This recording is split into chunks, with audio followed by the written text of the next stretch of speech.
എറണാകുളം ജില്ലയിലെ വൈപ്പിൻ കുടിവെള്ള പദ്ധതിയുടെ പൈപ്പ് പൊട്ടി 1 മാസത്തോളമായിട്ടും നടപടി സ്വീകരിക്കാതെ വാട്ടർ അതോറിറ്റി.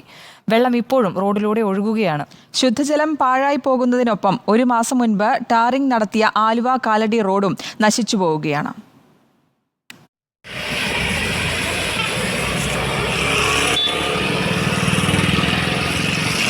അധികൃതരുടെ അനാസ്ഥ കാരണം ഈ പാഴായി പോകുന്ന വെള്ളം എറണാകുളം വൈപ്പിൻ കുടിവെള്ള പദ്ധതിയുടേതാണ്.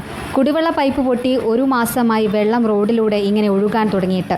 ശുദ്ധജലം ഒഴുകിപ്പോകുന്നതിനൊപ്പം 1 മാസം മുൻപ് ടാറിംഗ് നടത്തിയ ആലുവ കാലടി റോഡും നശിച്ചു പോകുകയാണ്.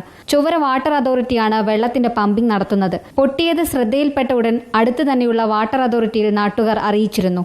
എന്നാൽ പറവൂർ വാട്ടർ അതോറിറ്റിയാണ് അറ്റകുറ്റപ്പണി നടത്തേണ്ടതെന്ന മറുപടിയാണ് ലഭിച്ചത്. വാട്ടർ അതോറിറ്റി പരാതിപ്പെട്ട് അപ്പോൾ ഇവർക്ക് പമ്പിംഗ് മാത്രമേ ഉള്ളൂ ചൊവ്വര വാട്ടർ അതോറിറ്റിക്ക്. പിന്നെ മെയിൻ്റനൻസ് നടത്തുന്നത് പറവൂർ വാട്ടർ അതോറിറ്റിയാണ്. മെയിൻ്റനൻസ് കോൺട്രാക്ട് കൊടുത്തത് തൃപ്പൂണിത്തുള്ള കമ്പനിക്കാണ്. അവരാണ് വന്ന് ചെയ്യുന്നത്. അപ്പോൾ ഒരു പ്രാവശ്യം ഇവിടെ മെയിൻ്റനൻസ് നടത്തി അതെല്ലാം ശരിയായി. വീണ്ടും ഒരു 2 മാസം കഴിഞ്ഞ് വീണ്ടും ലീക്കായി. കുടിവെള്ളത്തിന്റെ പേരിൽ വലിയ ബില്ലുകൾ ഈടാക്കുകയും ബില്ലടച്ചില്ലെങ്കിൽ കണക്ഷൻ റദ്ദാക്കുകയും ചെയ്യുന്ന വാട്ടർ അതോറിറ്റി 24 മണിക്കൂറും ഈ വെള്ളം ഒഴുകി പോകുന്നത് അറിഞ്ഞിട്ടും നിസ്സംഗമായി പെരുമാറുകയാണെന്ന ആക്ഷേപവുമുണ്ട്. 1 മാസത്തിലേറെ വെള്ളം പോയിട്ടും വാട്ടർ അതോറിറ്റിയുടെ ഉദ്യോഗസ്ഥർ ആരും തിരിഞ്ഞു നോക്കിയിട്ടില്ല എന്നുള്ളതാണ് ഒരു കാര്യം. മറ്റൊരു കാര്യം, PWD അധികൃതർ ആരും ഈ റോഡ് ഇതുപോലെ പൊളിഞ്ഞു പോയിട്ട് ഇത്രയും നിലവാരത്തിൽ ചെയ്ത റോഡ് പൊളിഞ്ഞു പോകാനുള്ള അവസ്ഥ ഉണ്ടായിട്ടും ആരും ഇതുവരെ തിരിഞ്ഞു നോക്കിയിട്ടില്ല എന്നുള്ളതാണ്.